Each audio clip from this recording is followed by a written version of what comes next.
ನಮಸ್ಕಾರ ಚಳ್ಳಕೆರೆ, ನಾನು ಸುರೇಶ್ ಬೆಳಗೆರೆ, ವಿಜ್ಞಾನಿ ನಗರ ಚಳ್ಳಕೆರೆ. ಆತ್ಮೀಯ ವೀಕ್ಷಕರೇ, ಚಳ್ಳಕೆರೆ ನಗರದಲ್ಲಿ ಕೆಲವು ಬೀಡಾಡಿ ಗೂಳಿಗಳ ಕಾಲುಗಳಲ್ಲಿ ಗಾಯಗಳಾಗಿದ್ದು ಗೂಳಿಗಳು ಸಂಚರಿಸಲು ಸಹ ಕಷ್ಟದ ಪರಿಸ್ಥಿತಿ ಎಂದು ಈ ಹಿಂದೆ ವರದಿಯನ್ನು ಪ್ರಕಟಿಸಲಾಗಿತ್ತು. ಇದರ ಬೆನ್ನಲ್ಲೇ ಮತ್ತೊಂದು ಗೂಳಿಯ ಹಿಂದಿನ ಕಾಲಿಗೆ ತೀವ್ರವಾದ ಗಾಯವಾಗಿದ್ದು ರಸ್ತೆಯಲ್ಲಿ ಸಂಚರಿಸಲು ಸಹ ಸಾಧ್ಯವಾಗದಂತಹ ಪರಿಸ್ಥಿತಿ ಇದೆ. ಪ್ರಾಣಿಗಳ ಮೇಲೆ ದಯ ಇರಲಿ ಅಂತ ಎನ್ನುವುದು ಮಾತು ಬರೀ ನಾಮಫಲಕದಲ್ಲಿ ಮಾತ್ರನಾ?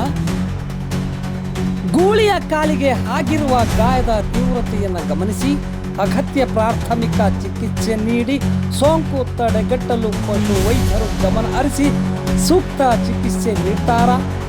ಪಶು ಸಂಚಾರ ಚಿಕಿತ್ಸೆ ಕೇಂದ್ರ ಕೆಲಸ ಮಾಡುತ್ತಿದೆ ಎನ್ನುವ ಅನುಮಾನ ಕಾಡುತ್ತಿದೆ.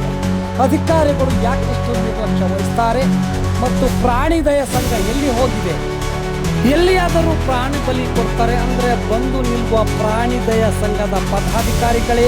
ನಗರದಲ್ಲಿ ಕೆಲವು ಬೀಡಾಡಿ ದನಗಳ ಕಾಲುಗಳಿಗೆ ಗಾಯಗಳಾಗಿದ್ದು ಸಂಚರಿಸದಂತಹ ಪರಿಸ್ಥಿತಿ ಇದ್ದು ಕಂಡು ಕಾಣದಂತೆ ಇರುವುದು ಇದು ಯಾವ ನ್ಯಾಯ?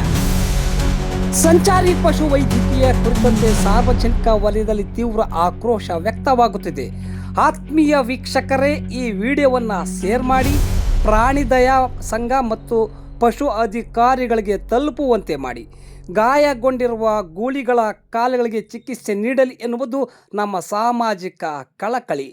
ಭೂಮಿಯ ಮೇಲೆ ಪ್ರತಿಯೊಬ್ಬರಿಗೂ ಬದುಕುವ ಹಕ್ಕಿದೆ.